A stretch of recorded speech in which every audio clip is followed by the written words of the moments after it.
내일부터 일회용품 규제가 한층 강화됩니다. 식당이나 카페에서 쓰는 일회용 컵은 플라스틱이든 종이든 다 금지됩니다. 일회용 빨대는 이 종이는 허용되지만 플라스틱은 안 됩니다.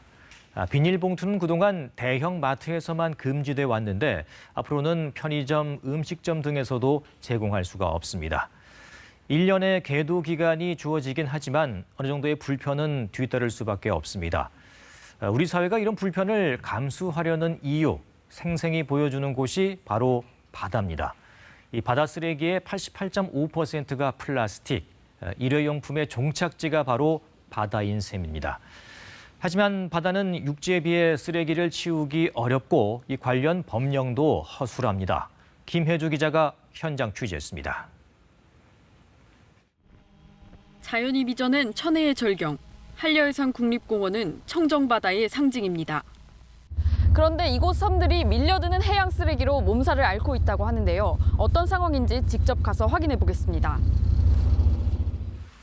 통영에서 배로 15분 거리인 항림도. 곳곳이 쓰레기 천지입니다.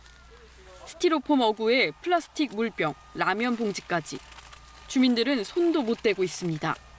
과거에는 집집마다 한 사람씩 나와서 이렇게 수거 활동을 했는데 지금은 나이 많으신 분들이 있고 이러니까 연료해가지고. 인접한 섬들도 마찬가지. 움푹한 해변마다 쓰레기장이 됐습니다. 내륙 해안과 달리 섬에는 관리의 손길이 잘 닿지 않습니다. 접근이 어려운 도서 지역이 많아서 월 1회 또는 분기에 1회 정도밖에 할 수 없는 상황입니다. 그래서 인력이나 예산에 좀 부족한 한계가 있는 상황이고요. 한 달에 한 번쯤 자원봉사자들이 들어옵니다. 20여 명이 단 3시간 동안 모은 게 4,000리터 분량입니다. 해양 쓰레기라면 해변에만 있는 줄 알았는데 비탈진 산속에까지 이렇게 폐어구들이나 스티로폼이 나와 있어가지고 상당히 좀 충격적입니다.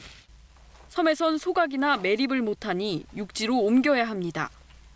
오늘 하루 수거한 이 쓰레기, 해변가에 이렇게 망에 넣어 묶어뒀는데요. 하지만 오늘은 이 쓰레기를 가지고 나갈 수 없습니다. 양이 많다 보니 일반 선박엔 실을 수도 없고 크레인 등이 장착된 별도의 정화 운반선이 필요합니다. 통영에 딱 한 대, 전국을 통틀어도 10대 수준입니다. 최소한 6망 이상 나올 정도 되면 거기 한 포인트를 가고 안 그러면 너무 많기 때문에 일일이 할 수가 없거든요. 결국 모아놓은 쓰레기들도 또 몇 달씩 쌓여있기 일쑤입니다. 이런 도서 지역들은 쓰레기가 잘 치워지지 않고 사실은 방치되고 있다고 보시는 게 맞아요. 이러는 사이 수거해놓은 쓰레기들은 알게 모르게 바다로 다시 휩쓸려들기도 합니다. KBS 뉴스 김혜주입니다. 이렇게 넘쳐나는 바다 쓰레기, 그럼 누가 치워야 할까요? 책임이 명시된 기관이 없는 건 아닌데 관할권이 여러 곳으로 분산돼 있다 보니 아무도 책임지고 나서는 데가 없습니다. 이어서 황다혜 기자입니다. 낙조가 아름다운 낙동강 하구. 강과 바다가 만나 곳곳에 모래섬이 형성됐습니다. 철새 도래지이기도 해서 이 일대 전역이 천연 기념물입니다. 사람의 접근은 엄격히 통제됩니다.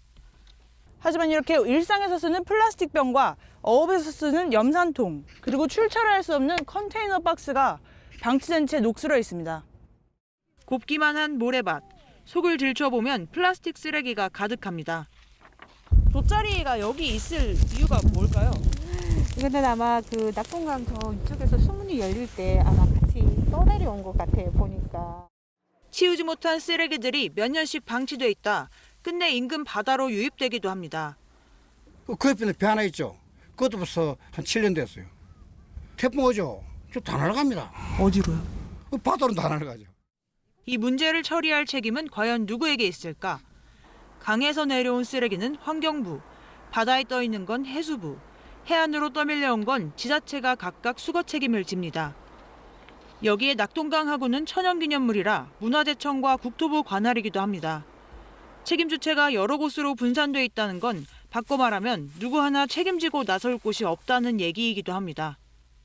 플라스틱 같은 경우는 오랫동안 방치가 되면 미세화가 진행이 됩니다. 그래서 영향이 큰 도서는 쓰레기가 많고 적고와 관계없이 먼저 치워주는 그런 정책들이 부처 간의 어떤 협업을 통해서 이루어져야 될 거로 보고 있습니다.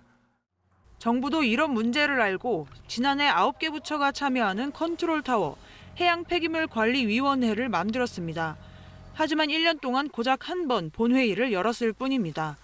그러면서도 정부는 올해 초 UN 환경총회에선 플라스틱 오염을 끝내자는 국제 협약 마련에 전향적으로 합의했습니다. KBS 뉴스 황다혜입니다.